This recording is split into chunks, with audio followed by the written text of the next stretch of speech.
they are going to have some other people in their lives as well. And then if you're cosmic galactic people, like my wonderful co-host here. I am cosmical and comical. You're cosmical and comical. I preferred comical. Hi Sheila, how you doing, sweetie? I'm good, thank you, Sharon. And did I mess your time up? Because I said 6, not thinking you're Queensland. Yes, but don't worry, everybody's on. So waiting for you to ring into them. Michael and Mikayla, and I have Janet with me here, and I'll do their intros once they're all on. Awesome. So as I was saying, hello Michael, as I was saying before, we've got the Odyssey Z Club magazine, Spiritual Quandaries. So always a good one. Yes, we look forward to this one, don't we, Sheila? We do, absolutely. Sorry you've had to talk I look forward to it too. Oh, that's great. Thank you for that, Bobby. And can I just say, you've been a wonderful producer. We're really enjoying you, aren't we, Sheila? Oh, absolutely. And Bobby promoted us massively on his show, so because I was listening in. Oh, good. Oh, no, I did, yes, several times. You did? Yes, you did. I know. Thank you. Well, shall we get into it? We shall. Yeah, I'm still trying to find Mikayla. I found her before, so give me a few minutes. Oh, there we go. I'm seeing it. Would that be C and M? Yes, it is. Okay, that was confused me a little bit, but I always go by what friends we have in common. That always works.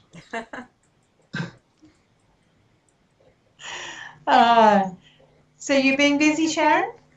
I've had a manic day.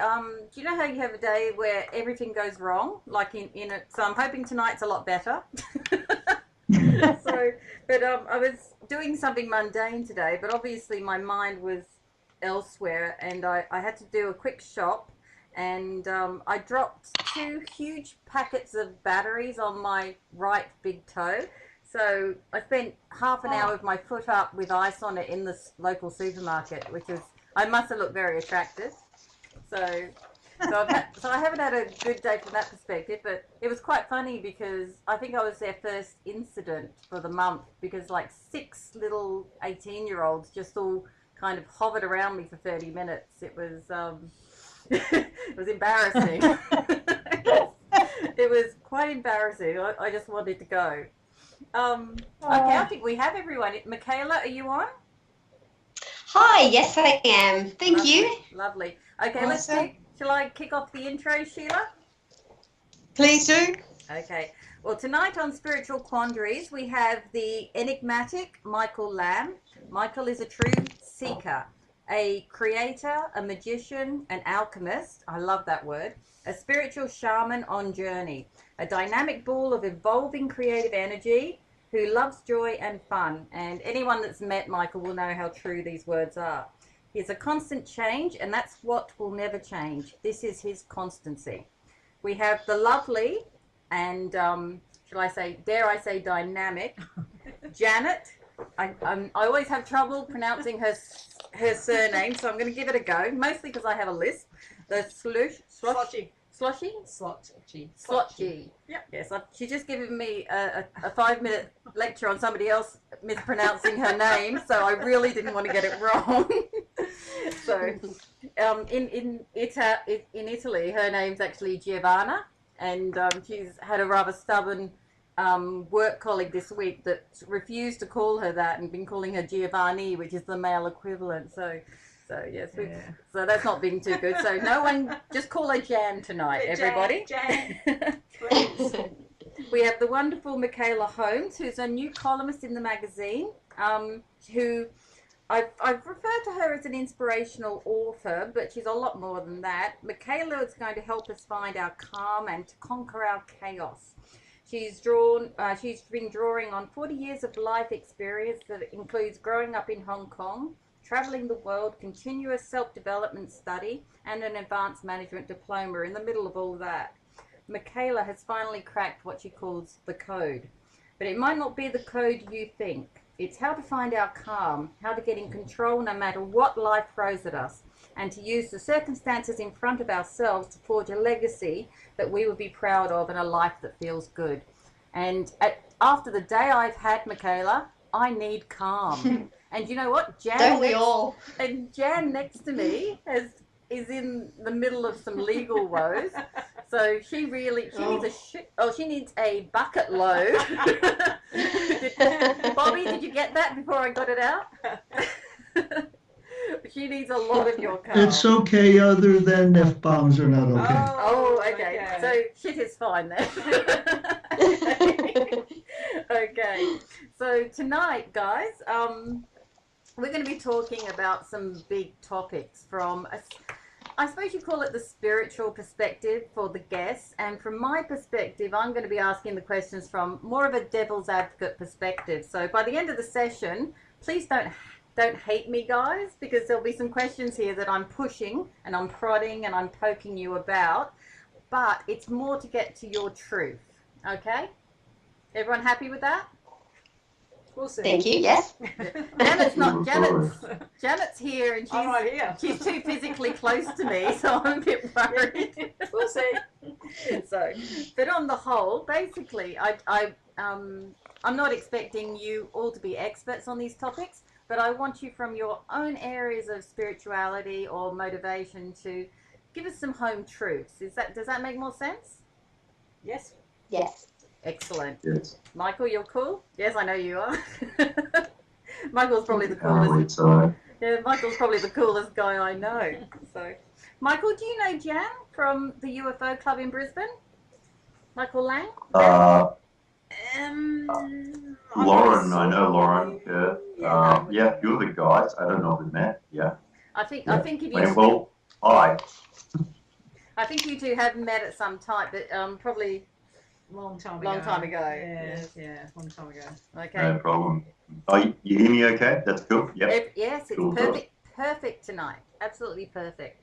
So. I grew those gremlins from last time. Yes. Oh, didn't we have Good one. that was a cyclone. It wasn't a gremlin. We actually had a cyclone blowing through. Oh. And Yeah. Sheila will attest to this. We've done probably 4 shows in the last year where we've had cyclones. Is that not the case, Sheila?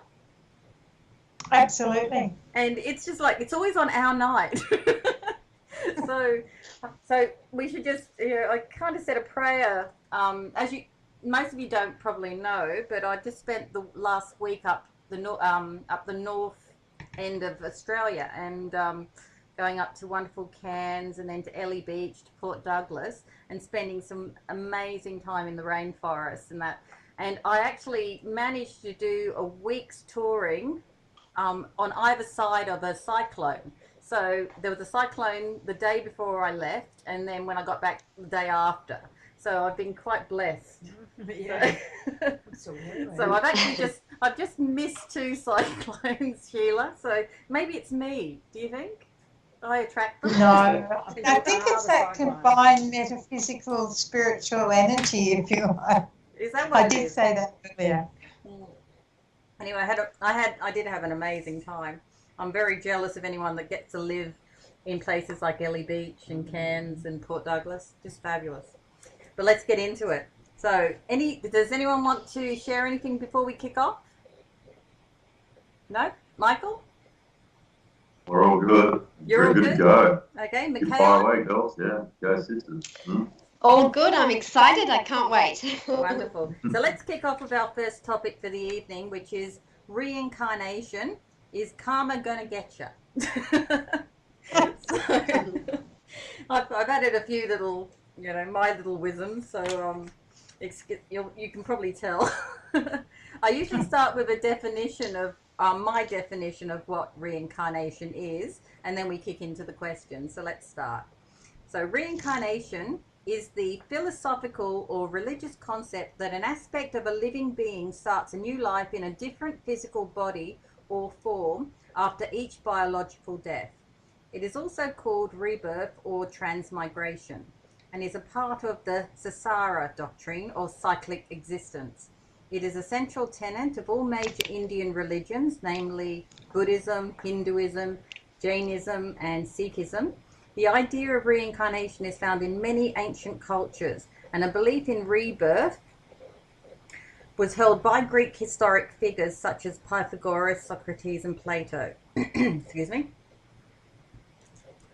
It is also a common belief of various ancient and modern religions such as Spiritism and Theosophy. Is that how you say that? Theosophy. Theosophy. Yeah. And is found as well in many tribal societies around the world, in places such as Australia, East Asia, Siberia, and South America. Although the majority of denominations within the sorry, I've got a bit of a tickle on my throat. I'll just have a glass of water. That's better. Religions of Judaism, Christianity, and Islam do not believe that individuals reincarnate. Particular groups within these religions do refer to reincarnation. In fact, if you've been watching the news lately, you'll notice that there's a big stink at the moment at how they believe the Bible was rewritten to exclude reincarnation. Have you guys been, have any of you guys seen that? No. Well, it's actually quite topical, and I'd already decided to do this topic, and then this popped up in the news, so that's a little bit of synchronization for you. Okay. So I think the interesting question is who actually wrote the Bible and when it was written, and you know that's just a whole different topic aside from reincarnation. So yes, no wonder it's in question. We will add that to the list. Well, the way I interpreted the, you know, I think what had happened, it was around the 5th century after Christ, where in Constantine's time that reincarnation was written out of their scriptures because it meant that people would then rely on the fact that they had another life, that so they didn't have to try as hard. They could just turn around and go, now look, I've got another chance. I'm gonna stuff this one up. I can make as many mistakes as I want. I can indulge. I can kill enough people. Yes. So it excused their behaviour and self-responsibility on the understanding that they thought they had more. So they needed to control the people. So yeah, as I said, there was a synod in the 5th century after Christ, and that's when they wrote reincarnation out of the Bible. So there you go. So reincarnation is at the root of everything, or all religions at least. Let's kick off. So the first question, I'm going to address it first to Michael, is would you give me, well actually it's to everybody this first one, but we'll start with Michael. Would you all give me your personal definition of reincarnation, and if you do or do not believe, before we kick off? So Michael, what do you see reincarnation as being, and do you believe in it? Yes, of course, I believe in it, being we used to be live. What takes place is it's a natural progression of the soul. You can't possibly master all the aspects in the cycle in one life cycle. We come back again and again. The soul is basically our astral body, and that is inhabited by our spirit. And then, of course, we have a mental body. What happens at death is generally we lose our thoughts and only have fragments of our memory. But the soul memory carries on. And usually in the next incarnation, it's usually between 3 and 6 months, the soul enters the next body. And then in the first breath of the birth, that's the beginning of the neurological cycle. And through reincarnation, we learn to balance our emotions and our energies to progress as either a soul group. You know, so that our spirit can learn balance and boundaries within emotional guidelines, you know, that we have on the material plane. But reincarnation is, we know in the highest aspects of the Kabbalah and alchemy, we learn what's called survive and get, and it's not reincarnation then, it's called resurrection. Resurrection is when you can carry your thoughts through in the parallel universe and other planes, and then, you know, you're awake. You know, it's like we learn to do it through dreams, and the other side, high meditations, you're awake in other dimensions and more finite realities, so you can actually sort of, you know, you're awake on the other side rather than just sort of waiting for the next incarnation cycle. It's interesting that you said resurrection there, Michael, because I suppose I've always associated resurrection with coming back into the same body, with, you know, AKA Jesus Christ. But you've actually put a little bit of a different slant on it. What do you think, Jan? What is your idea of reincarnation, and do you believe in it? Yeah, of course I believe in it. I'm just the way I see it, it's an evolutionary journey. and it makes it possible to enter into a personal dreamscape and continue the quest to resolve past energies, empower the person into insights regarding their purpose, their future, and experience ancestral intelligence as a living force. So for me personally, that is definitely, that sums up exactly what reincarnation actually means to me. Resurrection, I have to agree with you. It's not a word that we use near on as often as reincarnation, which conjures up a different body and a different lifestyle, whereas, you know, one of the only examples that we do have of resurrection is, as you say, you know, Jesus in the Bible coming back. The young dude.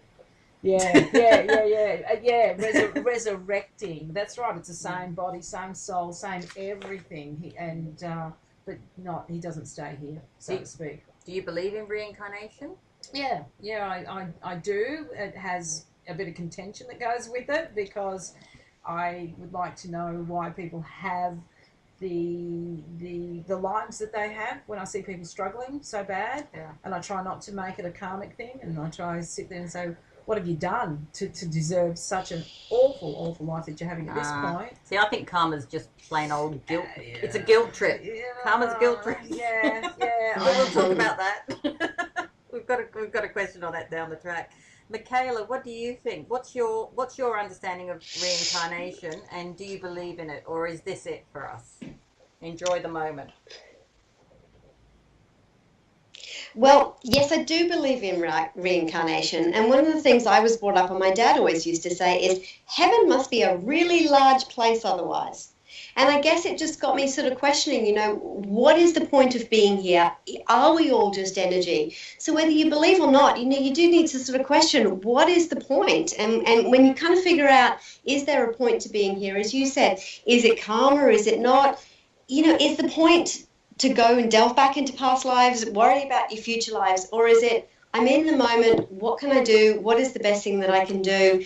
What can I learn from this? I think it's sort of jumping around topics a bit, but as you said, it's kind of a bit coincidentally that, you know, talking of resurrection, it is around the Easter time.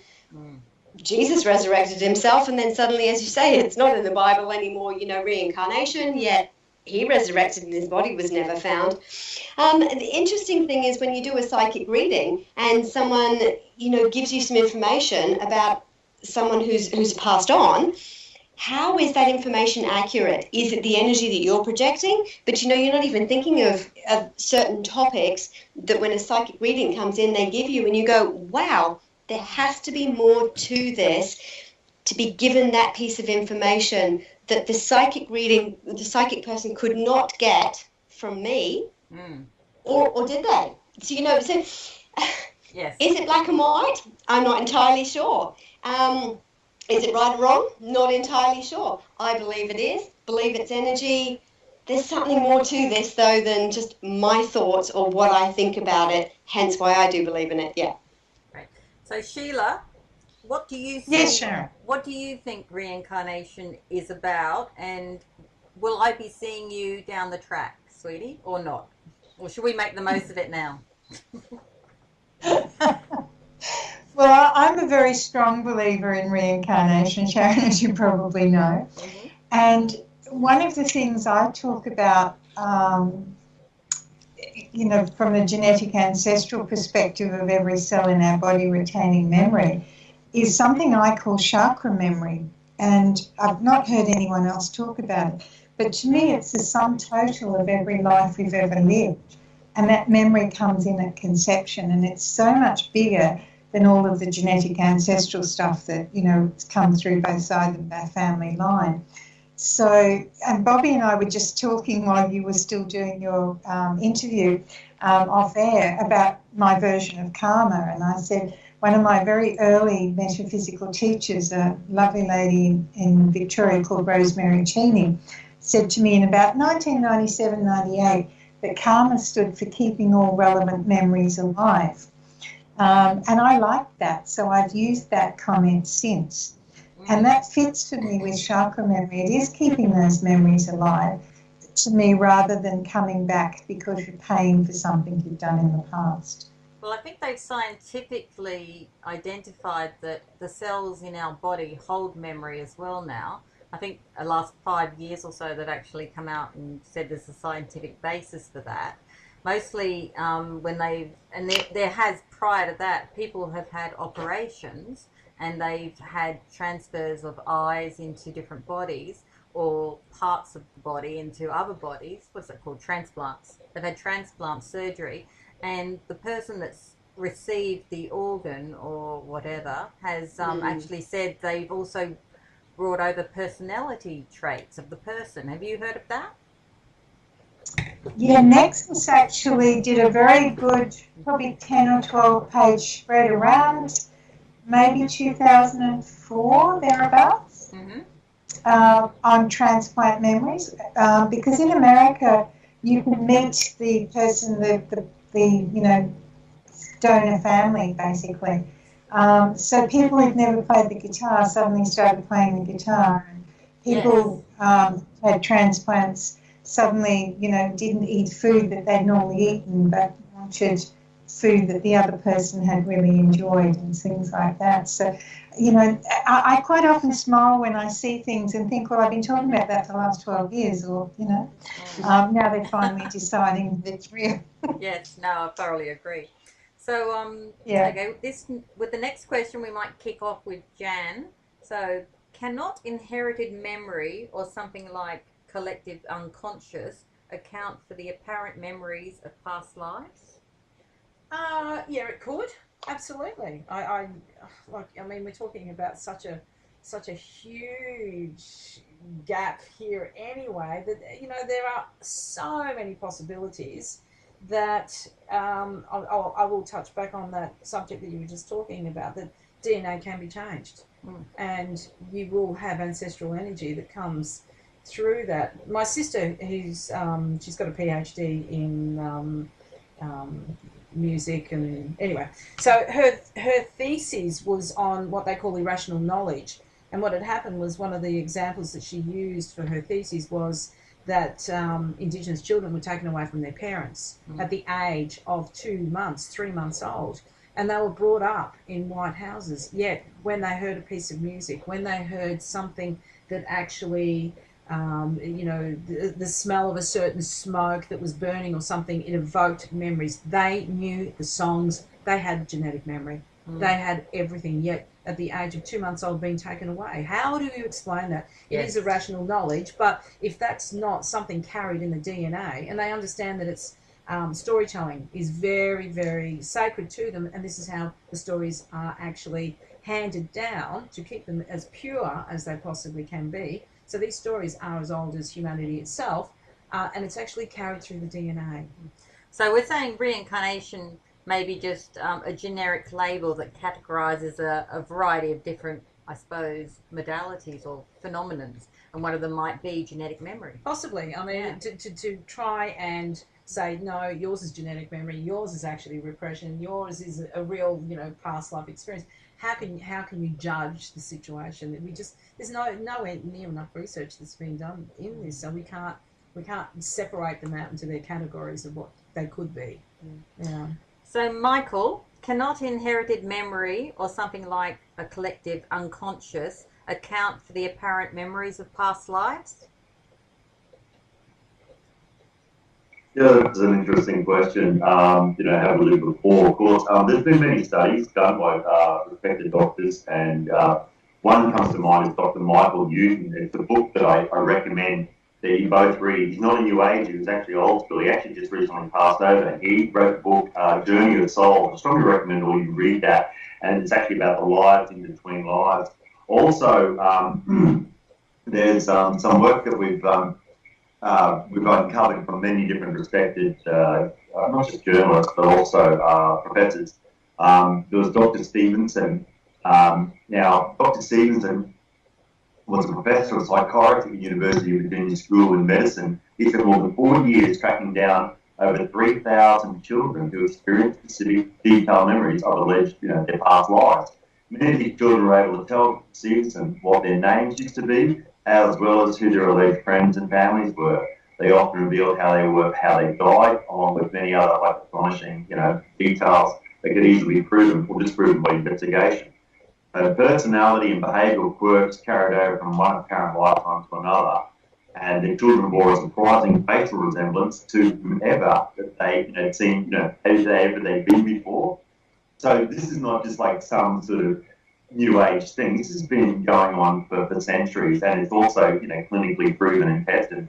There's one actual really brilliant thing that was covered by Dr. Stevenson, and that found the names of the children they were given were correct, and surviving relatives could also be tracked down, and their faces looked similar to the suspected past lives, and specific details all checked out. There was one Lebanese girl, in fact, and she was able to remember the names and precise interrelationship of 25 different people she claimed to have known before without ever having any contact with them in this cycle or this current life. Wow. So there's respected academics like Dr. Jim Tucker. Look, I study his stuff. I can scientifically back his stuff up. But the thing is, look, you just know it. Reincarnation is a natural process in the larger life field. So obviously the cells and the DNA store memory, and the DNA is one of the key aspects to life itself, in regards to the genes and that things. And usually it's about 7, I think we're about 7 times we reincarnate in the same family. You don't have to quote me on that, but that's what I've always felt. You get about 7 cycles in one sort of family soul group, and then you may move on to another one. So I feel, we've just had an upgrade since, since 2010, 2011, 2012, and our awakening, those that sort of have become a lot more aware, are a lot more awake on the other side. We have those abilities and gifts that are coming forward, now as part of our physicality, mental, and emotional and soul attributes now become very much awakening. So I'll talk to you more about that, but I'll let everyone else have a chat. So yes. Okay, thanks, Michael. Yes. Mikayla. Yeah. Cannot inherited memory or something like collective unconscious account for the apparent memories of past lives? Well, I agree with Michael, and it is interesting, though, that, when you tap to say there's children in case studies where they're not preconditioned as adults, you can't say this, or you go through the process of life going, well, that's not the right thing or the done thing. When you chat to children and they have no preconceived ideas, and they have the thoughts, the memories, and they're able to describe things. I mean, who are we to say, well, no, that's not the truth, or yes, it is? And then when you delve into history and you're like, well, how did they know this? There has to be more to it. So whether it's scientifically proven or not, how do these children know these things? So is it energy around? I mean, is it a collective consciousness? I mean, whatever we decide to label it, there is certainly something more going on. So the children have the memories, whether it's energy, as I said, labels, whatever it is. I mean, it's interesting. I wish I could remember the name of the book, and I'm looking in my bookshelf for it. But I mean, even say doctors with very strict, don't necessarily believe in reincarnation. Death is death. They have a near-death experience and actually do die. And then, they see all these white lights, etc., and come back to life and go, you know what? I studied all these years to be a doctor, and now I'm saying there must be more to it than that. So when you read even things like that, let alone, what we're discussing, or when you look at what children are saying, there has to be more to the topic. So exactly, there has to be something more out there. So yeah, I believe in collective unconsciousness. Yeah. Can I play devil's advocate for a while here?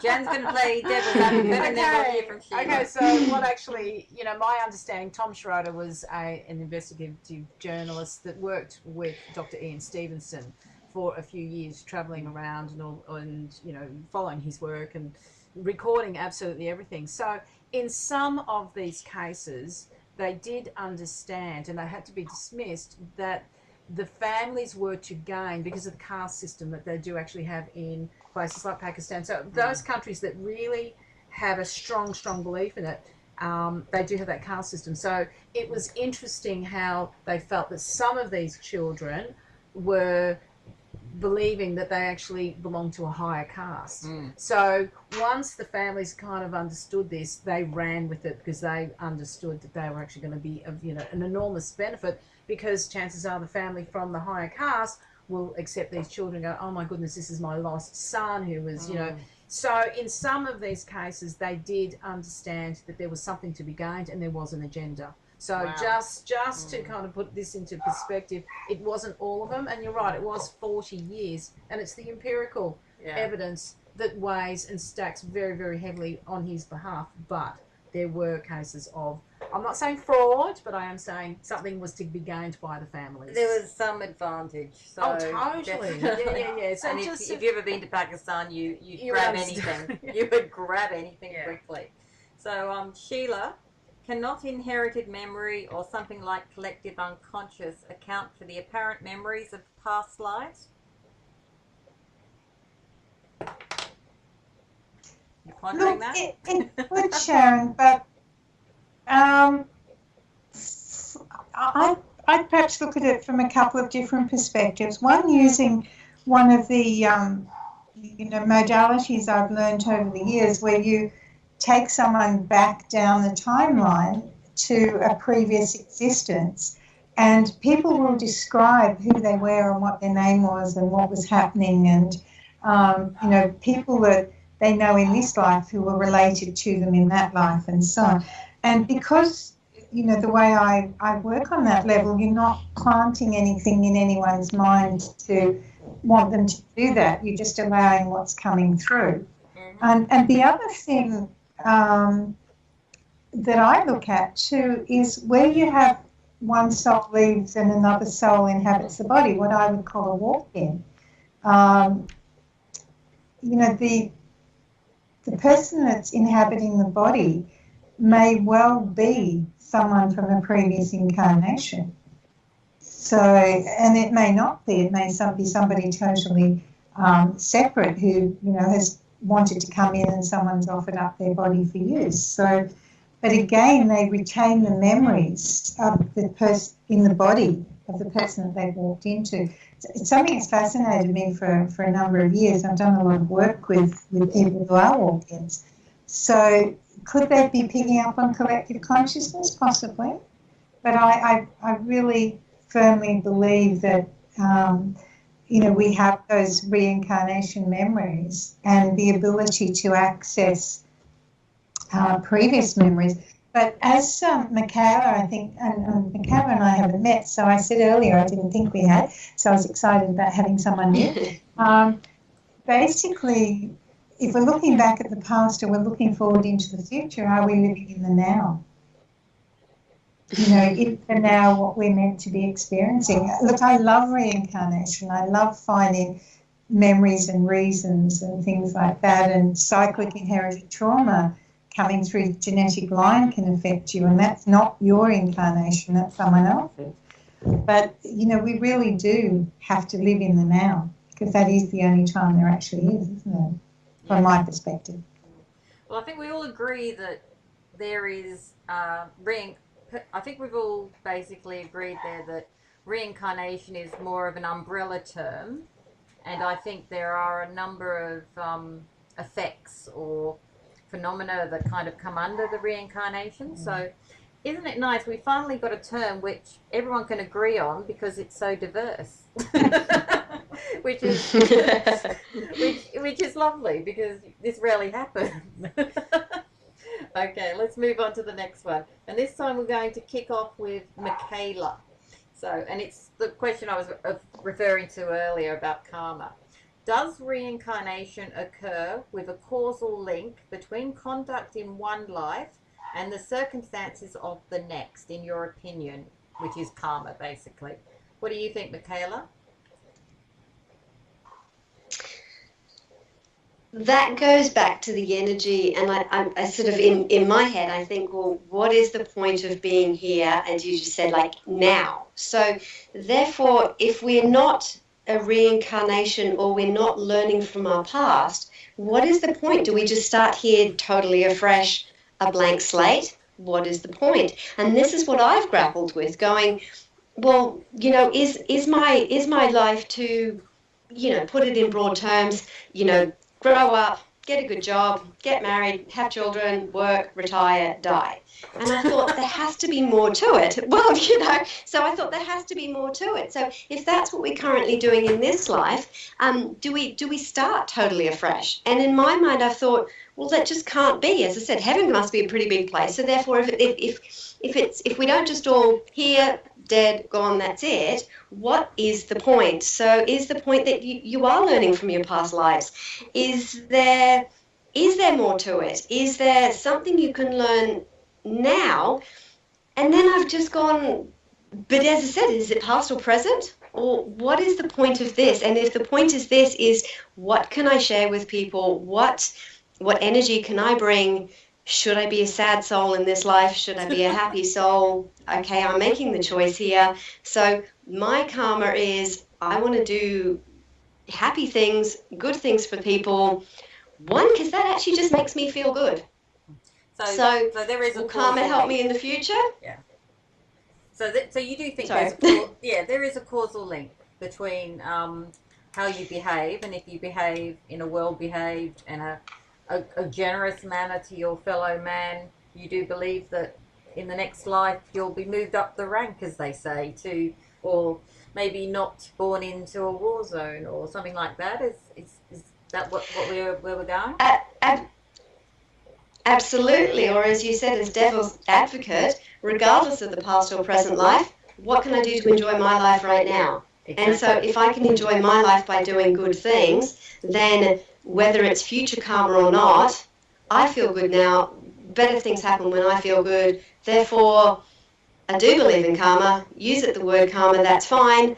Therefore, I feel better. Everyone else feels better around me when you do good things. So, yes, I hope it helps in the future. But if not, even on a present day-to-day level, mindfully living, etc., in the now, it helps. Great. So, yes, I believe in it. Okay. Sheila, does reincarnation occur with a causal link between conduct in one life and the circumstances of the next?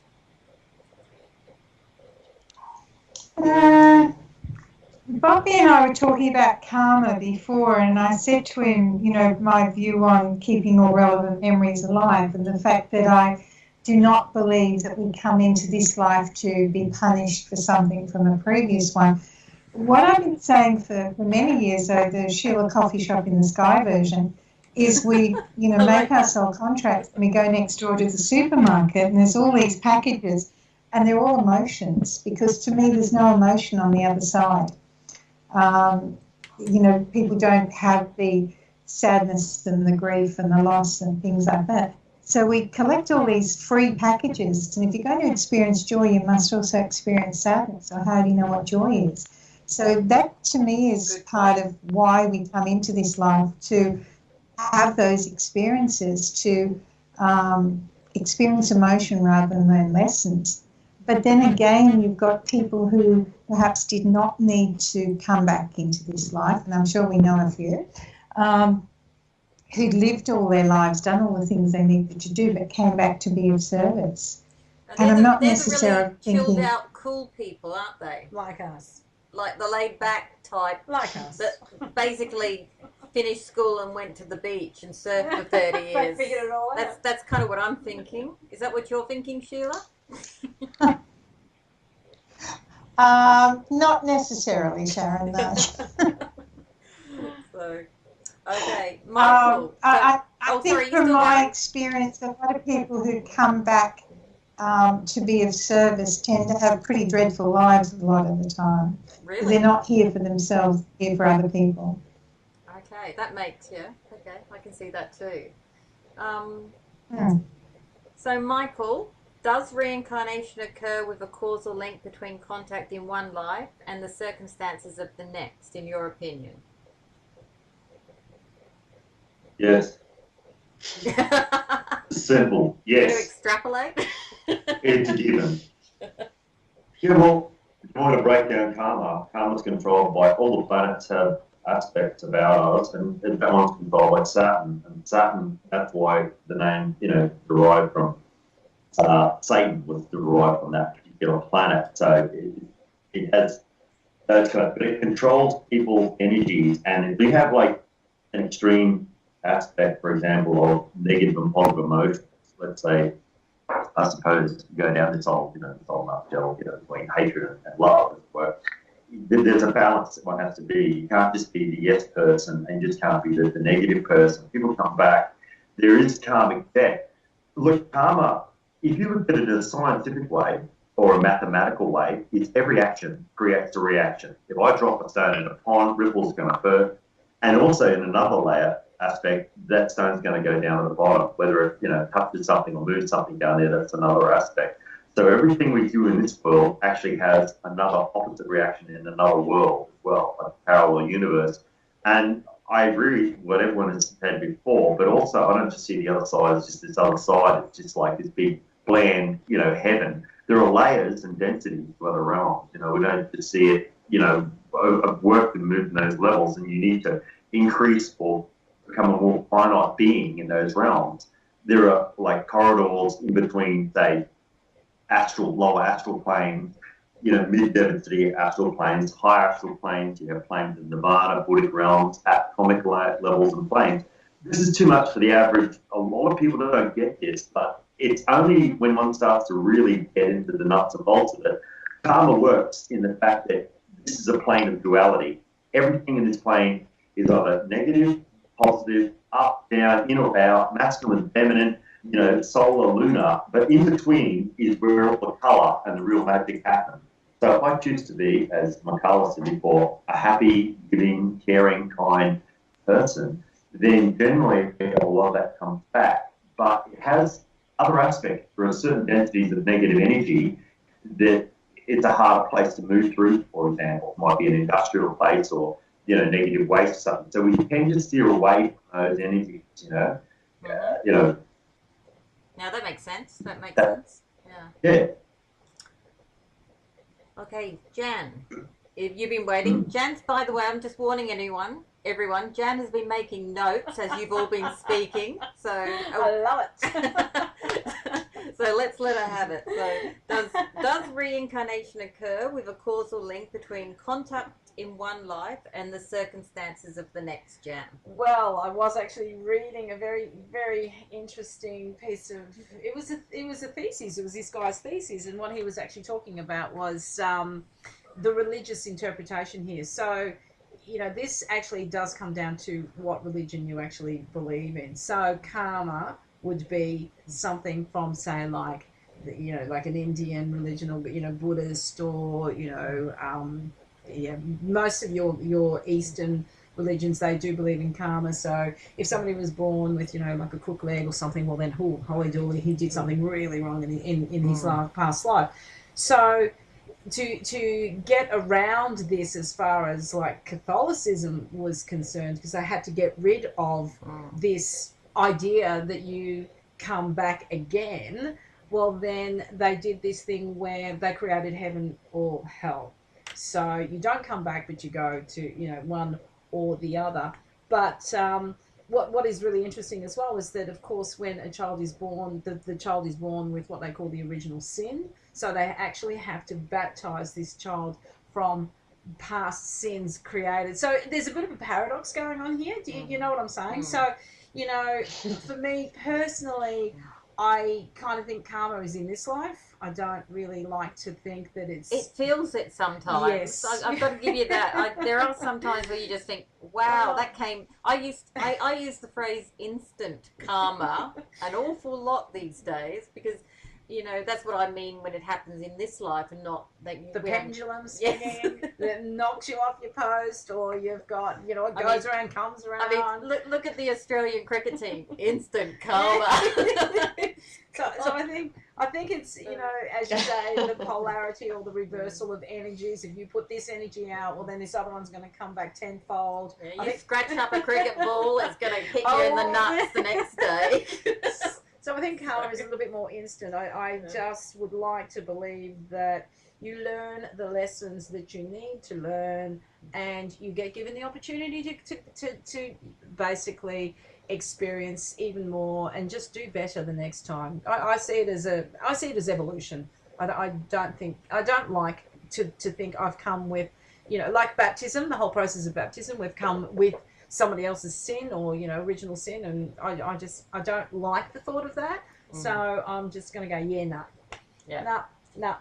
Personally, it's funny that we got onto it already, but I was actually going to just add in here that I actually think karma, there's two types of karma. There's instant karma, which is where there's a line you step over consciously in our life, and I don't know, I didn't notice it as much in my, like, up until about 40, never used to see instant karma, but the last 10 years, my God, it's just like come out. I don't know, it's like it's everywhere. Is anyone else seen this? Like, people seem to be being punished almost instantly. I mean, there's a good example is the pharmaceutical guy, that young Martin somebody. You know, about 2 years ago, he took over the company, and the one medicine that cost like $300 a tablet, he marked it up to $9,000 a tablet. So people literally were dying in the US because they couldn't afford to get this tablet. Anyway, about 3 weeks ago, he got jailed for 10 years for corporate greed or something. And that's the sort of thing that I call instant karma. And it seems to be happening a lot more regularly in the last 10-year period than prior to that. Has anyone else experienced that, or have they noticed it? Which is what I'm really asking. Is that not natural justice? No, it just feels like it's on a different level. It's kind of like you did something very evil, and now it's coming. It's, to me, that type of crime is against everybody. Humanity. It's against humanity. So that's the kind of level of, that's where I call it instant karma. So you've actually damaged. It's the same with, like, I'm waiting for Japan, something big I think is going to happen in Japan after what they did with Fukushima in March 2012. I mean, I'm just waiting for Japan to get something back. You know, it's well, the next tsunami, the next earthquake. there's something big coming. There's something it's cyclic there. And well, with a lot of the natural disasters that have happened, there's a lot of instant karma going on with that too. There's a lot of, you know, countries that have done something or voted in a dictator, and then they're wiped out by a tsunami within months in that, and it's intriguing to actually watch it. Weinstein's company, you know, that... Weinstein, yes, and all the... Well, there was a bunch of women that actually... Who's got a dog? Anyone got a dog? Yeah, there's... Phantom dog, ghost dog. There is a dog barking somewhere, isn't it? Mikayla, have you got a doggy? There is a dog next door, and there's nothing I can do, and I just like to think he's talking to me instead of barking. So I'm so sorry. No, that's okay. Let's move Soon on. as I have a second, I just thought I'd chop in, more so with a question as well. Is it instant karma, or is it also that we have such instant access to communication, social media, public shaming?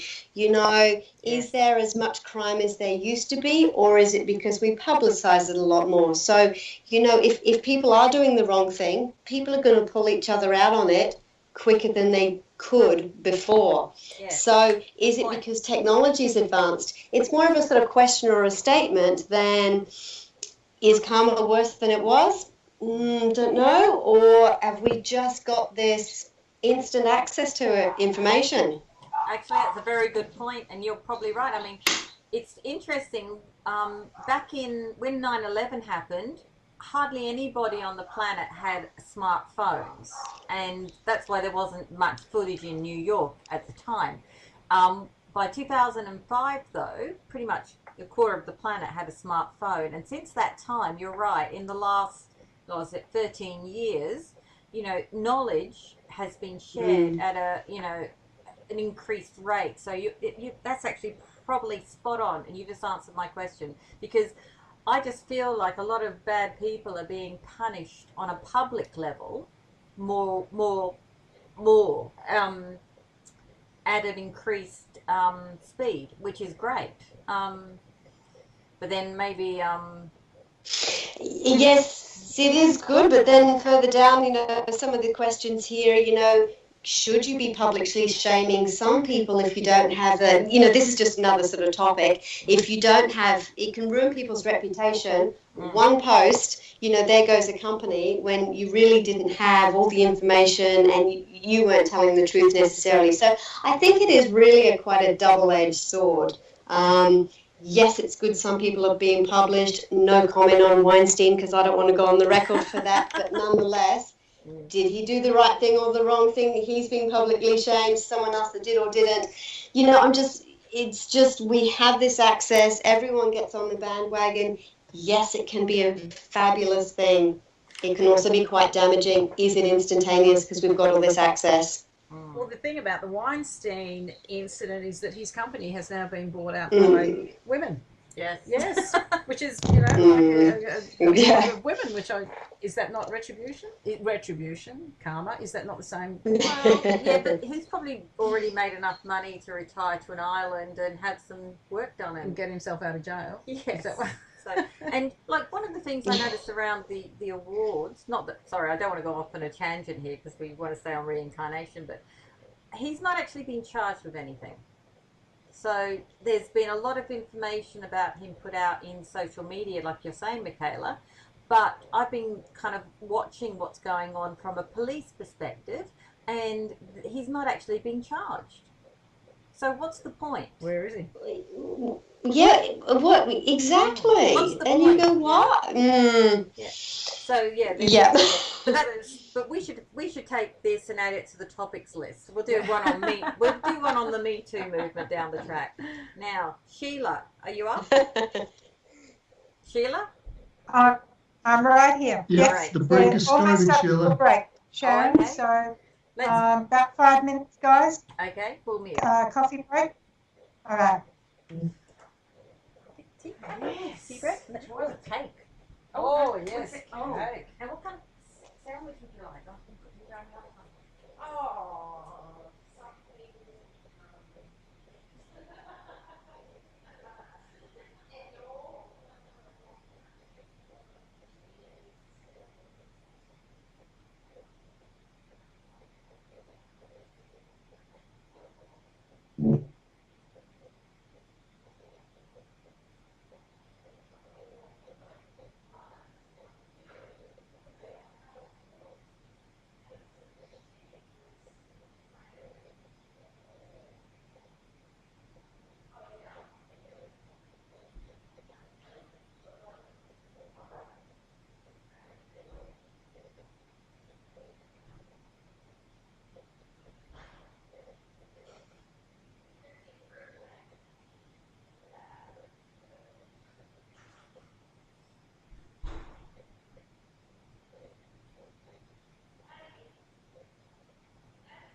and it seems that our break's over. So Yeah, I think so, Sheila. I'm listening to my player, but it has that little bit of delay, and I'm trying Rectify's method of watching the on-the-air ball, but it's a little tricky. But well, I'm not getting a ball. I was getting a line when someone was on air, so the blue line was there, and then it went out. So because we're not picking up the break sound, unfortunately. So we're back with Welcome to the 1% and the Spiritual Quandaries.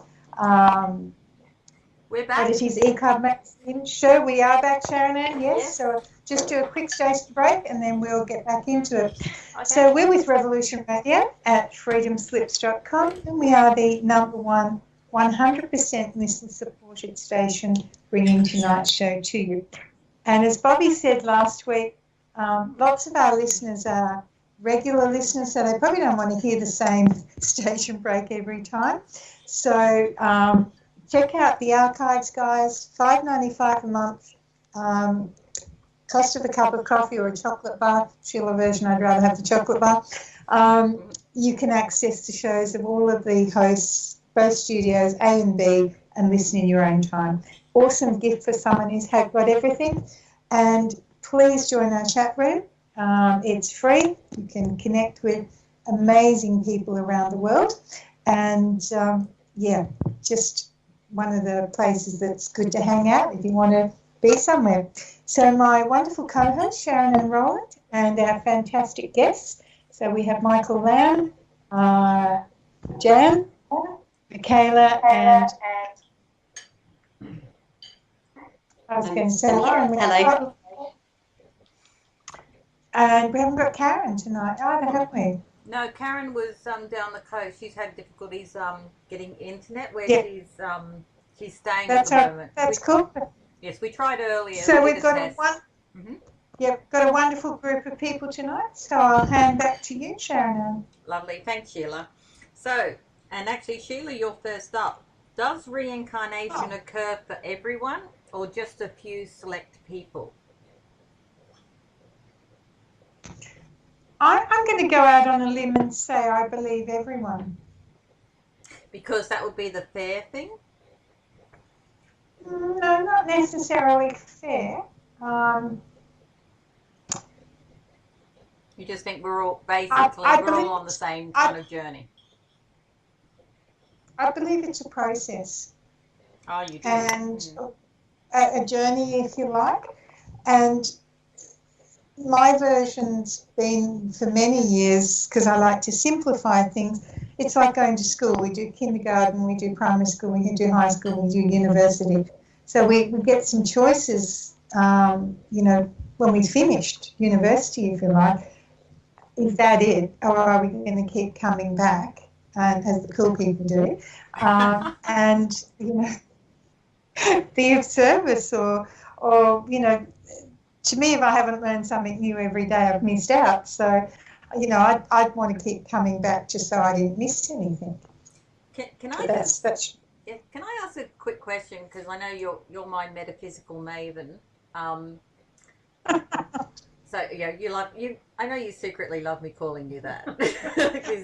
It's kind of got a naughty edge. Not quite sure about that one. Yeah. It does, doesn't it? Yeah. But there's something I've been pondering this week, and I thought you might be able to help me with. Some people that just aren't open-minded and are very single-minded, as they usually say, and won't even postulate any thoughts on anything other than what's right in front of them. Are these people on their first reincarnation, or are they? I just have problems always. Like as soon as I hit somebody like that, I usually don't bother anymore. I just move on to mundane conversation, and I don't kind of try and open up the conversation to anything that's outside of the norm. But it always stuns me how many there are that are. A lot of people refer to this as someone who's still asleep, someone who's not woken up yet. But I think it's more than that. I don't think it's that they haven't woken up. There's just something about them. And I'm starting to wonder if there's a connection between people who are single-minded and really logical and won't won't accept anything outside their reality, basically. Is there a link between that type of person and reincarnation? Are they like the first time through? I'd say not necessarily, and kinesiologically I'm getting a maybe on that.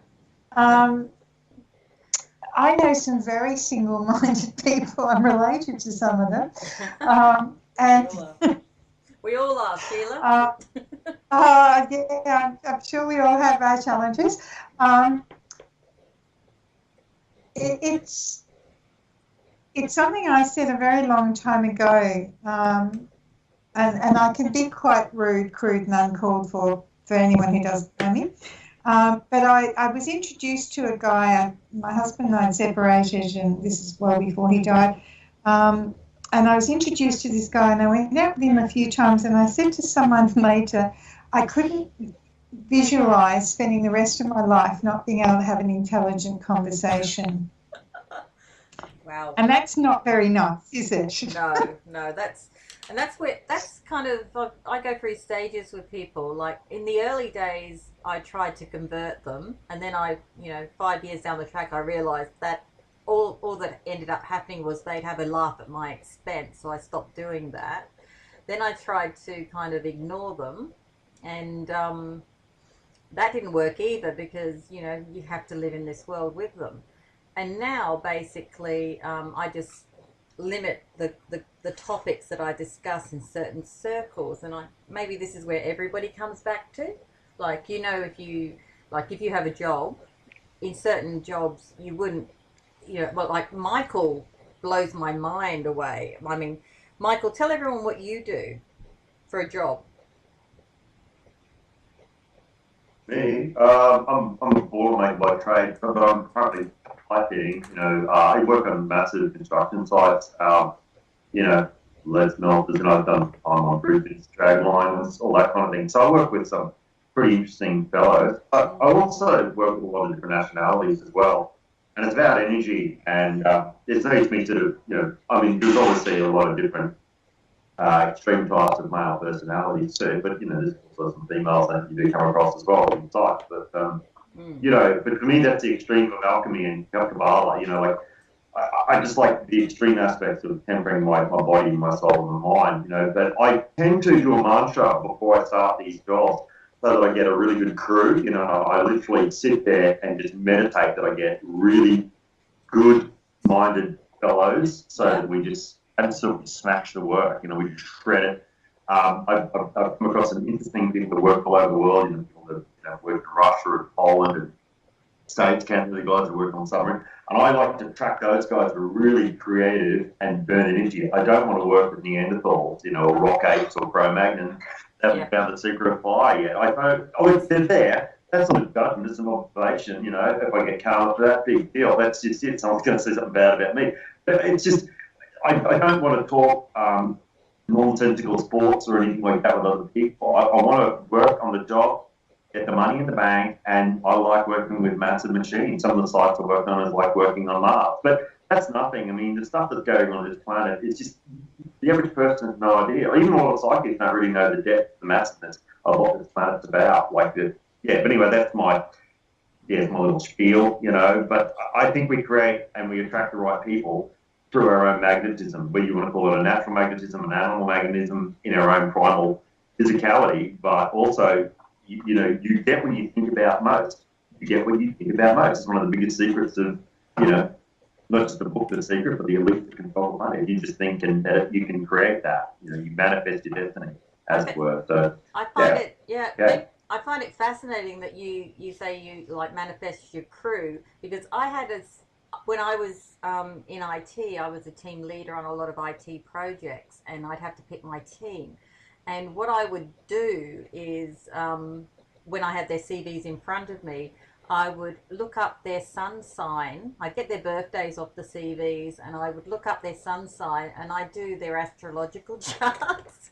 And based on that, and this amazing book called Sun Signs, I don't even know where it is now, but I used it, like, it was really a well-thumbed volume for like 20 years.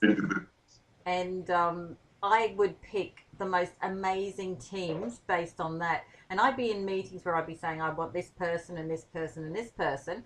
And the managers would look at me and say, what an odd group of people you're putting together. But then we would always deliver. We would always work in harmony. And out of all the other project teams, ours would always be the best team. And it was always based on sun signs and astrology. And I didn't tell anyone for years that I used to do it that way.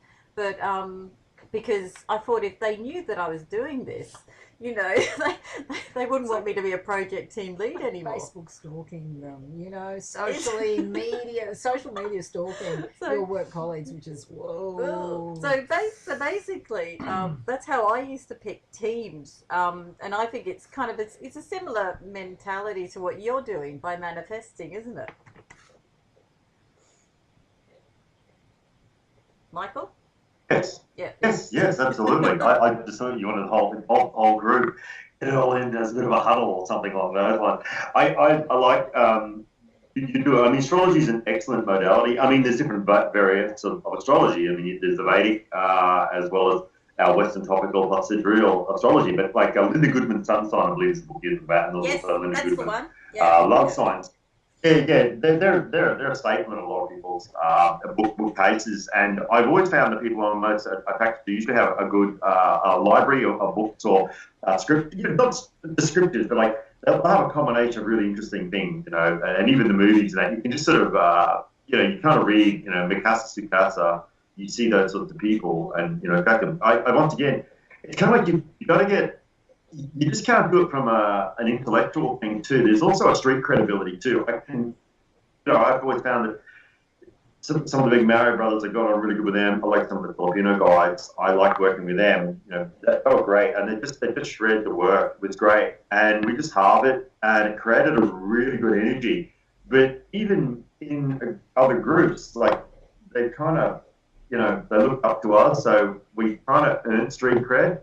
You know what I mean? Just by keeping areas clean too. But, you know, astrology works really good. Like you said, is sometimes, you know, if there's any modality you want, you can use human design, you can use gene keys, you can use Hamilton. But there's just so many different modalities. Whatever works for you, you know, just put it to the test. And if it doesn't work, on another way, you know? Yeah, well, this process worked for about 20 years, and I never had a bad team, which is great. But anyway, we should get back to what we were talking about.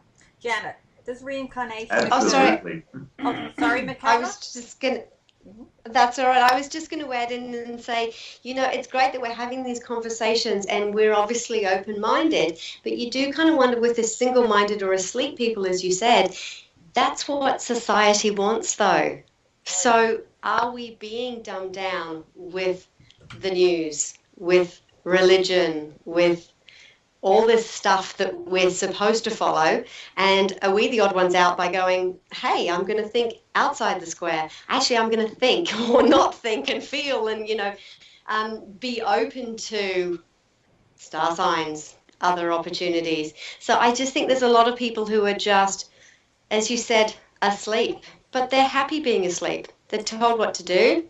You will follow this. Do you know what, Mikayla, you will do these this way. Mikayla, do you think this is how secret societies begin?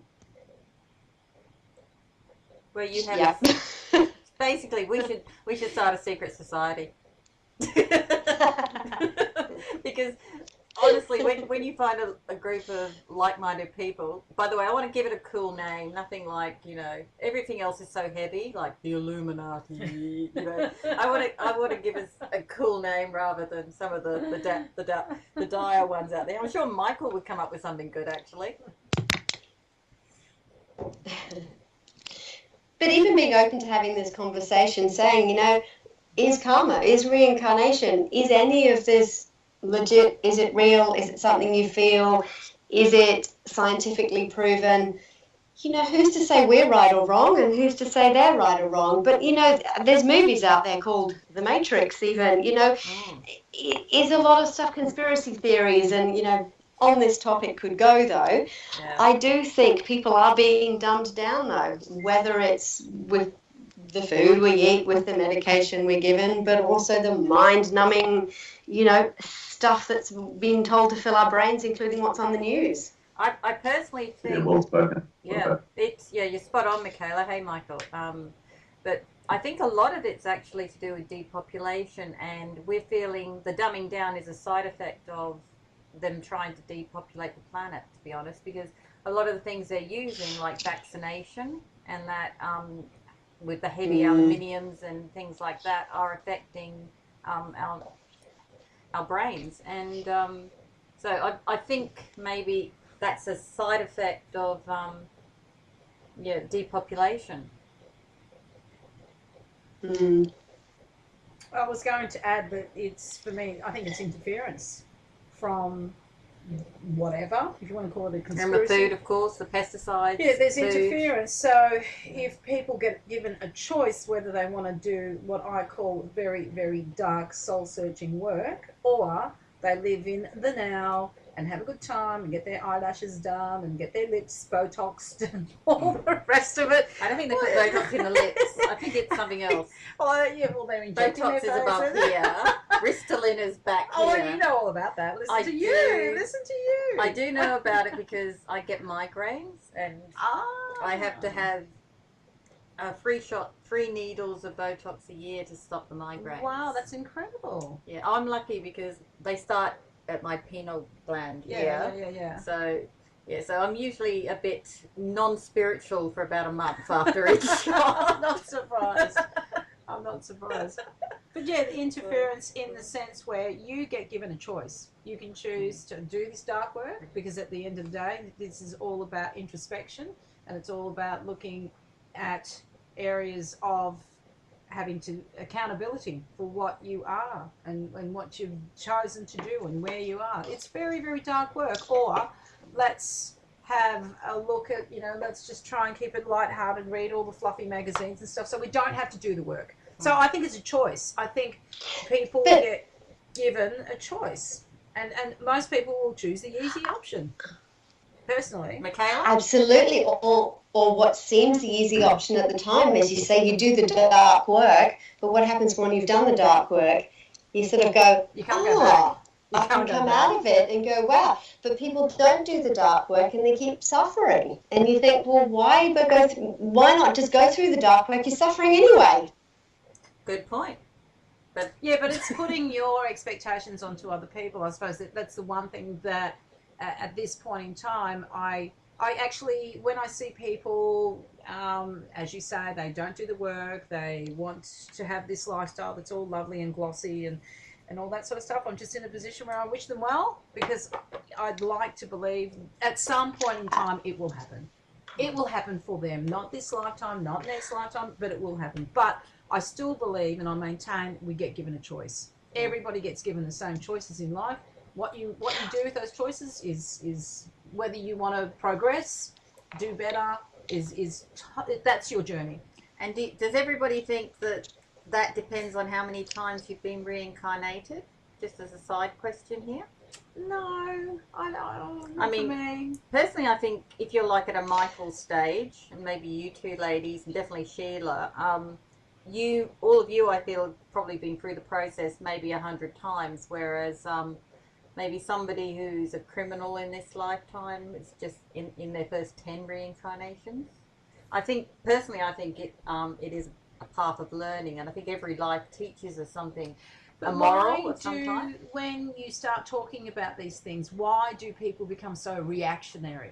Why do they get offended? Why do they put you in a position there's something wrong with you, as opposed to, something wrong with them? So you're touching on nerves that people understand. They know exactly what's going on, but they make choices. So they seem built knowledge, but they're just not ready to accept it. Well, I don't know if it's ready. I just kind of think they have too many distractions.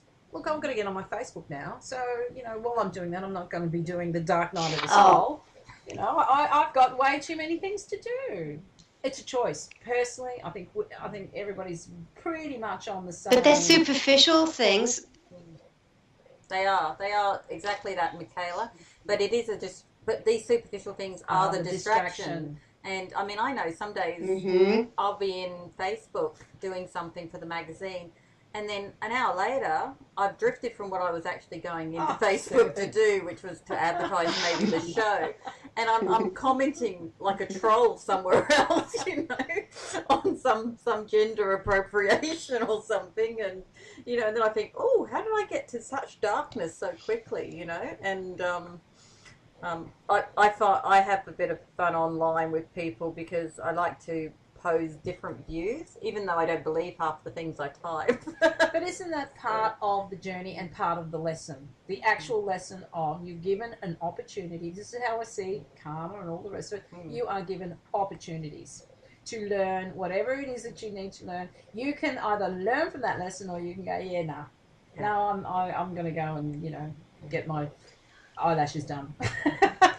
It's this it's what I think Mikayla's trying to get at, though, is this instant gratification kind of, you know, nation that we now live in. And to actually get to a point with being happy with your life and being fulfilled and manifesting, that all takes time. Whereas there's so much instant gratification available in our sphere now. You know, I remember when I was growing up in England, you know, the big thing would be looking forward to the weekend where we'd have a street party or something with other people. Whereas now you just go on Facebook and there's like 16 events happening in the next hour within a kilometre of you. You know, it's kind of like you're spoilt for choice. But I think instant gratification. Absolutely, and just sort of 3 points on that, as I've just sort of written down, is first of all, I think it's just easier to blame other people than take the blame yourself, or, you know, work on yourself.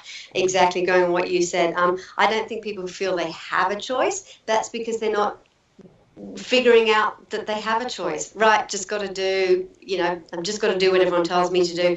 And also, you know how hard it is to change yourself. So you can't go changing others. So therefore, you know, easier to blame them. I don't need to do any work on myself.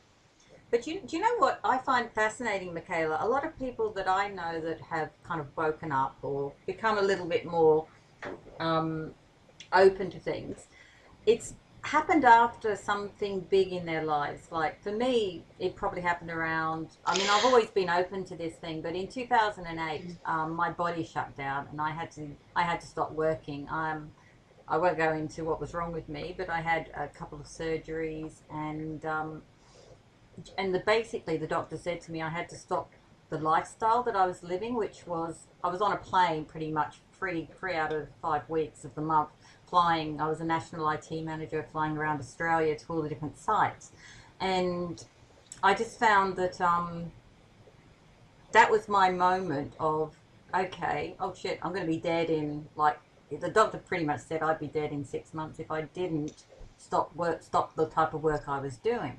And I was working for all these big 500 companies in Australia. I was working for people like Boeing. I was working for some fertilizer companies, and I realize now in hindsight I was working for companies that damaged the planet or weren't particularly and I think I was basically being told my office at one of the fertilizer places overlooked the sulfuric acid pond.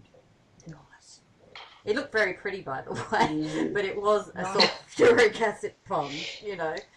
But you've put the nail on the head. People need to have a breakdown before they have a breakthrough. Yeah. And then I'd say, what signs did you get before you had the breakdown that people don't pick up on and realize? So there's a lot of signs given to people, like you said. Was it the migraines? And you know, I can't comment, but you know, there are things along the way. Were you a bit miserable? Were you tired from traveling? Was it just not your soul's work? There's so many signs people get on the way that they miss because they're asleep or whatever it is. But until you can connect with yourself and say, actually, this is what I want, this is what it's going to make me feel good. This isn't a selfish thing, but it's the sort of, what am I missing? What should I be picking up on? Do you need the breakdown before you get the breakthrough? And unfortunately, people need the breakdown. They need to hit rock bottom before they can come back up again. But what I'm saying is, what's driving this interference? Who's behind the interference? What's behind the interference? So if you are going to be completely distracted and, you know, what's glittering on your left will distract you from what's going on to the right, whether there's an agenda behind that, I mean, that I find really, really fascinating. Yeah, I couldn't tell you categorically if there is something driving this, but I have a sneaking suspicion that there is a force that doesn't want us to be in touch. Because once you go down, you are now open. So guys, Michael, you're up for the next question. If reincarnation does occur, what is it that actually reincarnates? Is it, I think you mentioned this earlier, you believe it's the soul, right? Yeah, soul is the astral body. That's your character. It's different to your mental mind from the training that we went through, you know. And also, you know, your soul is your astral body. It's tied in with your physical body and your mental mind. But your mental mind works completely different to your astral body. Your mind is powerful. It's more tied into your spirit. Spirit is like the eternal spark of, like, let's say, like a sun being, where like sons and daughters of like life energy, we virtually become suns that give off light, right? You know, like trillions of levels of creation on this planet, for example. So that's like our spirit is like antimatter, okay? Whereas our soul, through a matrix, it connects to spirit. Now this is really getting into it, but I won't go on all the detail. But I'm just trying to keep it at these four levels: spirit, soul, mental body, physical body. Now I can just work the elements easy. The soul body, it goes through it, learns the lessons again and again, and then after the physical life cycle, you pass over into the density of maturity of certain lessons. A lot of people who sleep, some people can come cycles and cycles and never wake up. That's their thing, that's what they do. But I've met smarter animals than a lot of people on this planet. You know, I've come across dogs who can outsmart some of the guys I've seen on construction sites. You know, like I'm thinking, this guy's ascending, and this my mate's dog and cat, they're ascending at a ridiculously, you know, intellectual rate, you know, or like a soul rate for what the good this is. So I look at it those ways. That's what I've, you know, acquired over the years through a lot of different brilliant teachers and different, let's say, philosophies. I suppose the philosophies behind religion, rather than the mainstream religions themselves, and the deeper aspect from the some of the ancient scriptures, you know, much older. So it seems to be saying the same thing. You know, we're only using about 10% of our mind, but when we're using our higher senses, not just our normal 5 or 6 senses, you know, when we're working into our clairvoyant, our clairaudient, you know, our intuitive senses, you know, our clairalience, all those sorts of senses, you know, clairsentience, which is like a super knowledge, we're accessing, let's say, like a source field that is very much aware and very much awake.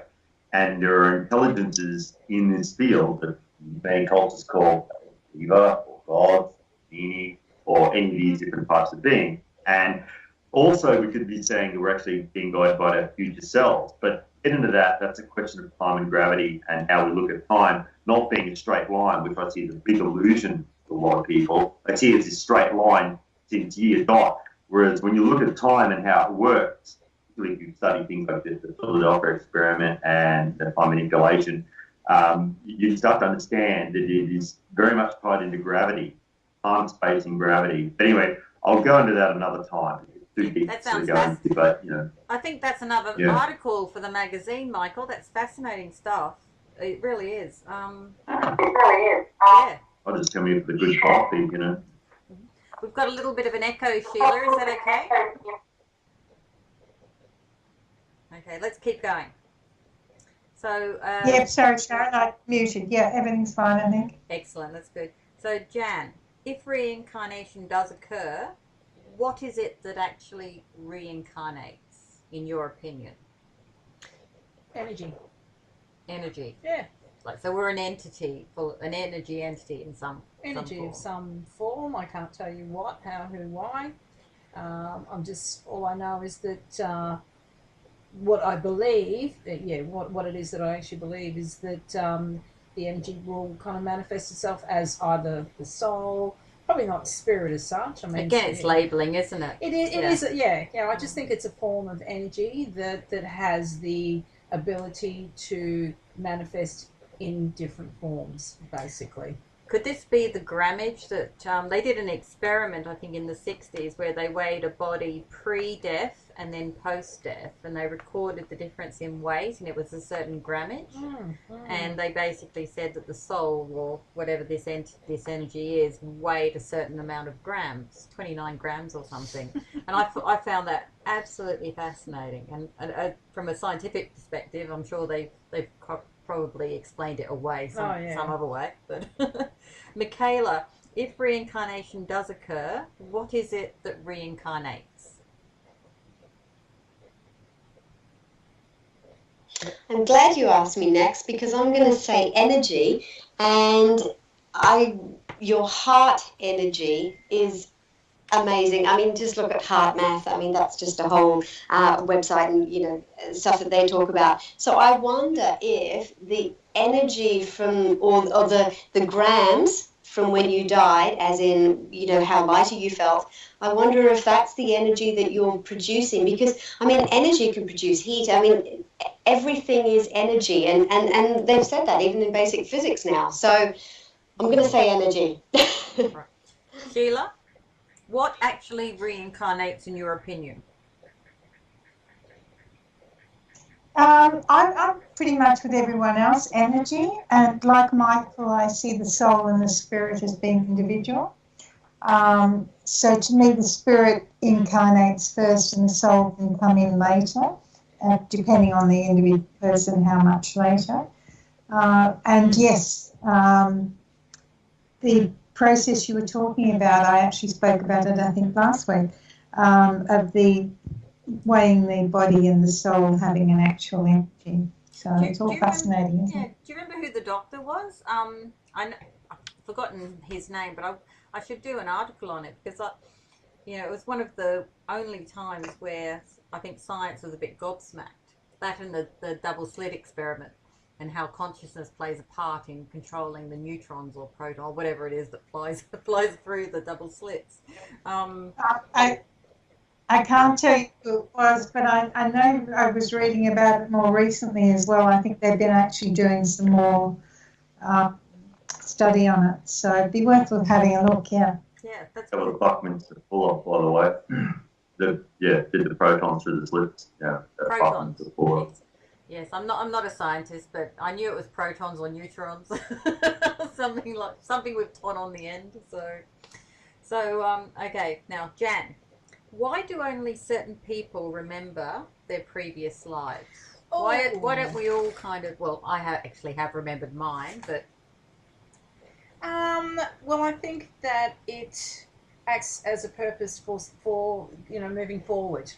So again, I think it's probably got something to do with the lessons that you might need to learn. So I think it is. Oh, okay. So there's a link between the lesson learned last time and the current one. So pretty much maybe you didn't really get on top of that last message. Again, an opportunity to make the choice whether you want to learn this lesson in a particular fashion or learn it this way or learn it that way. But I think that does this mean that I shouldn't be eating chocolate cake in 2 lives? Because that's what I think. Well, as I said, it's it gives you the opportunity to resolve past energies, and then empower the person who does remember. It empowers them, and it gives them that sense of purpose. It gives them that sense of drive and that sense of purpose. So for me, I think that's what it is. Some probably would remember, some don't. Yeah, but whether you remember or not, the thing about kids remembering is, social conditioning or any type of conditioning. By the time they're 8 or 9, they actually start forgetting. They start not retaining those memories. And I kind of think, personally, I think that's all of us. Do you know what I'm saying? I have acute memories of what I was doing as a kid, and God knows it wasn't here and it wasn't now.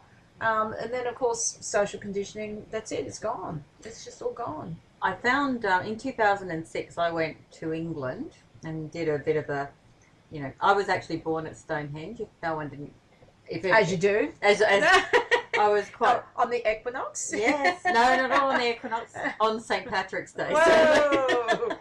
But, which is a milestone. Yeah, I was. We were docked at the port at Southampton when my dad was a naval officer, and my mum was 2 days over, and they told her to go for a drive on a rocky road. Oh no! And they went to Stonehenge, and it was a very rocky road, and because I ended up being born there and then taken back to Southampton. But when I visited there in 2006, I had the most.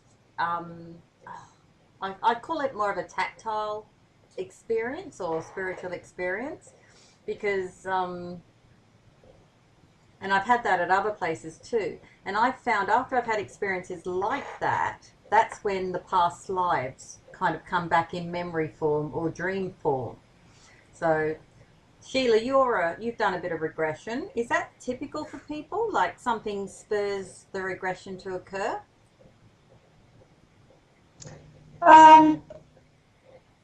I believe we're constantly in touch with our past lives. We just may not be aware of it. And when we are in areas that we've been before, you know, people talk about deja vu and things like that.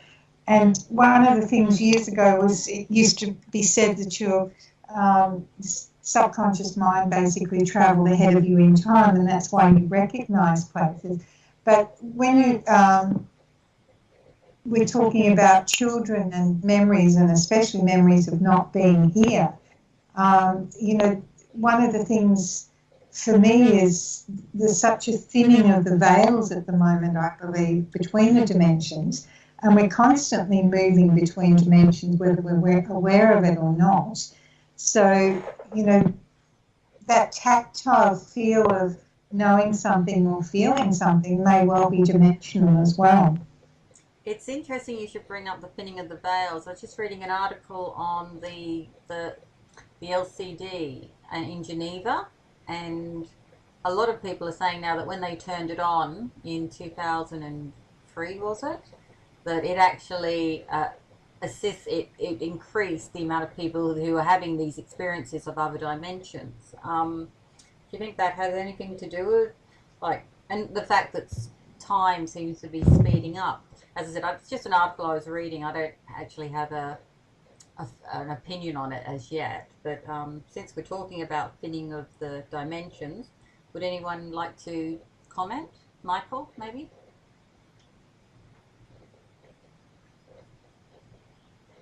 Well, I'll just go back in response to what Sheila said. That's actually very, very a good analogy of it. Also, really interesting that you were born Stonehenge as well, by the way.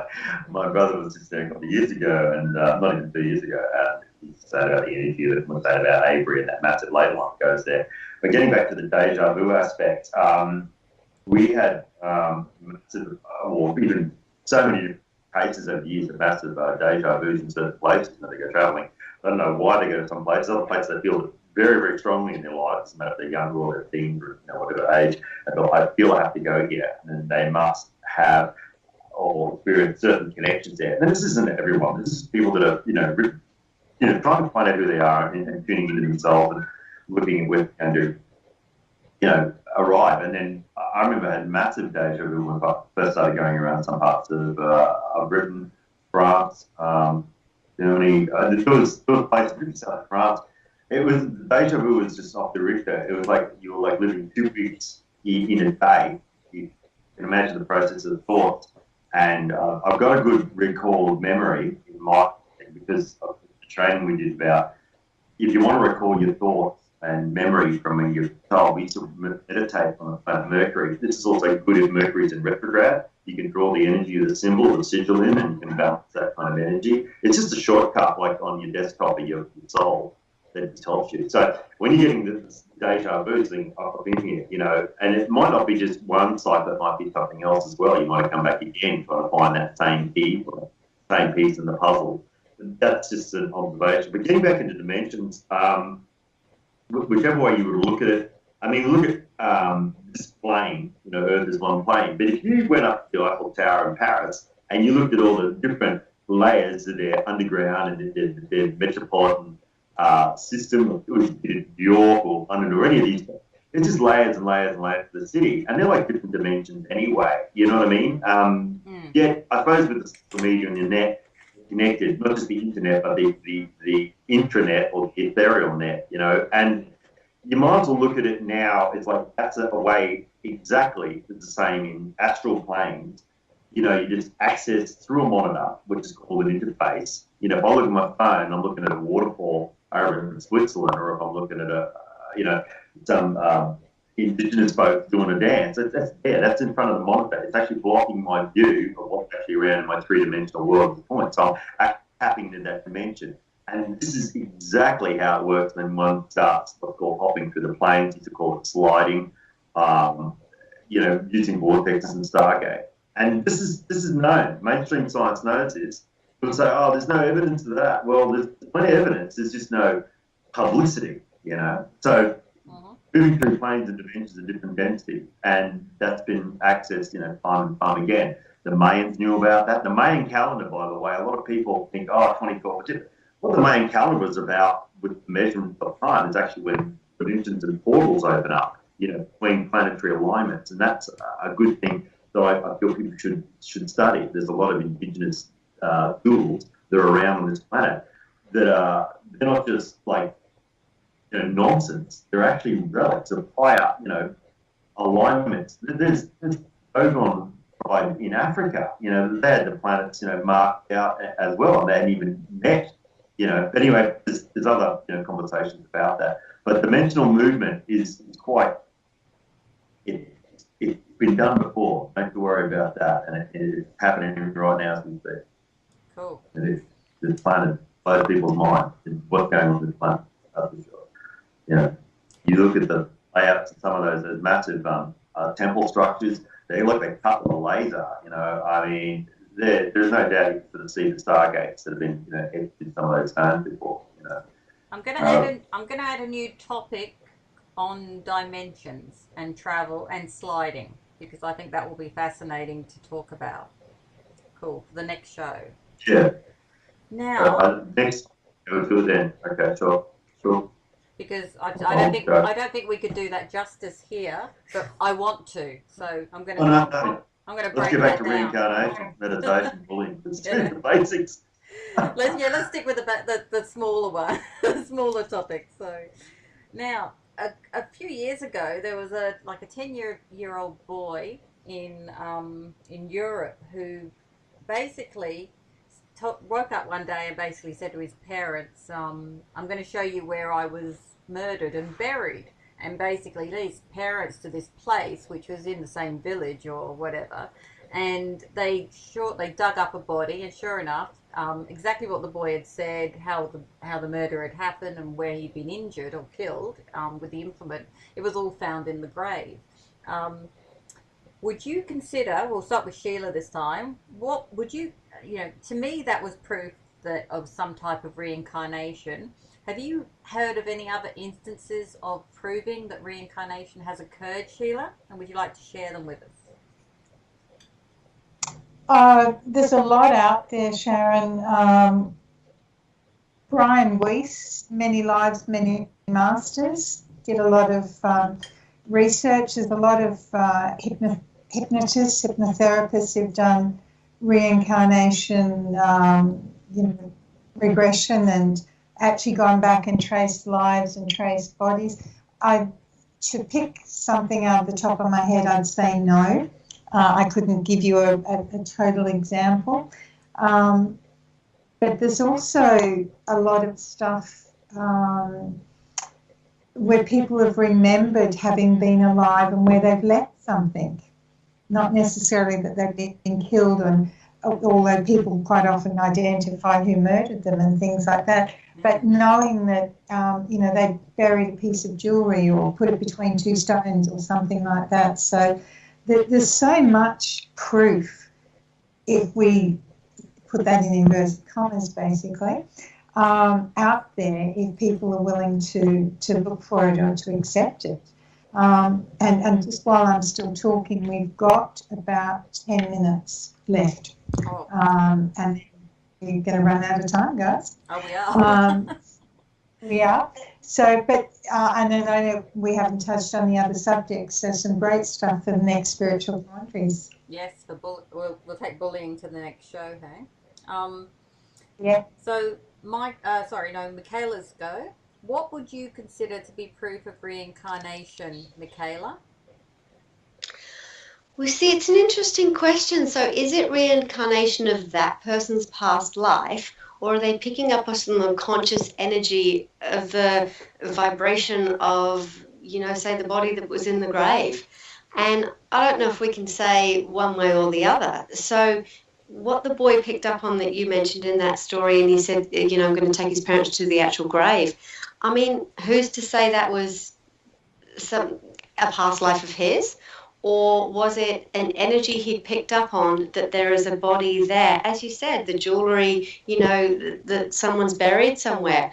I don't know if we can, personally, I don't know if I can say one way or the other that, yep, definitely reincarnation, that was proof of that. Or is it a consciousness? Is it an energy that they've picked up on something? Like a tap into the Akashic record instead. Or just the collective, just the consciousness of, when you, as you said, when you go somewhere like Stonehenge, you feel the energy of something. So is it that you were drawn to there? And I don't have a comment, I don't have a black or white answer to this. It's just more, I get drawn to certain places, I get a feeling about it. Is it because it's deja vu, I've been there before? Is it because I have a reincarnation of a past memory? I can't comment on it, but there's certainly an energy you pick up from certain places, objects, and things. That's my belief. Yeah. No, I know what you're saying. I was actually driven to Stonehenge. I wasn't drawn there this time. I basically went with a girlfriend who hadn't been there before. And the most fascinating part about it was the fact that they no longer let you touch the stones, and they have a police presence there now. And basically, we one of us, the girl I went with, I won't mention her here, but she's actually quite big in Queensland's the spiritual life. But I distracted the policeman while she ran across, and then she did the same for me. So we basically both darted across. Well, the policeman we distracted the policeman.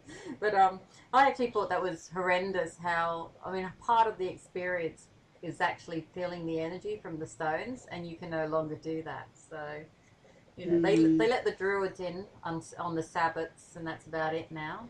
I think mostly because a lot of people used to like to take a souvenir home. So, as usual, it's ruined by the masses. But okay. Now, I do want to ask the next question, so I might just go on to this one and ask Janet to start with.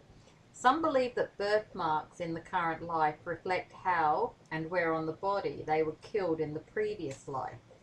What are your thoughts on that? I find it interesting. I couldn't say it's categorically proof.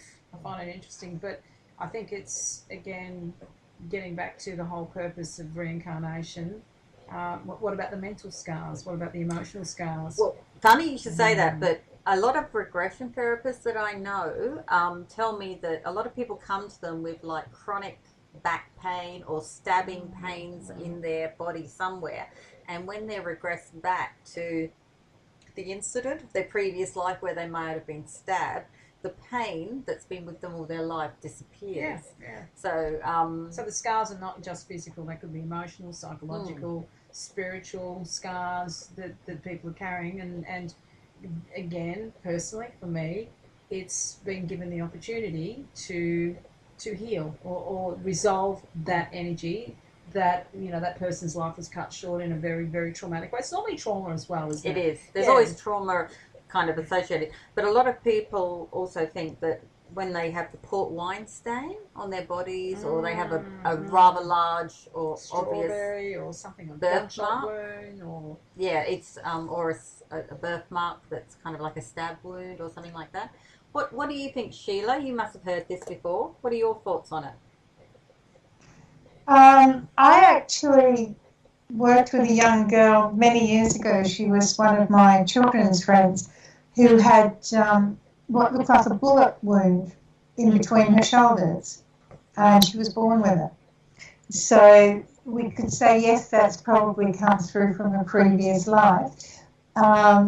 That's not specifically a birth, well, it's a birthmark, but it's an abnormality, if you like, within the skin, rather than something as a colour or a patch or something on the skin. I've got a couple of small grandchildren, and they've both got a fairly sizable brown birthmark. One of them is just at the top of his butt because he's forever flashing it at me, and his sister's got one on her leg. Now, they're not the same shape, but they're very similar in colour, but her right side, his left side. So, you know, you wouldn't know.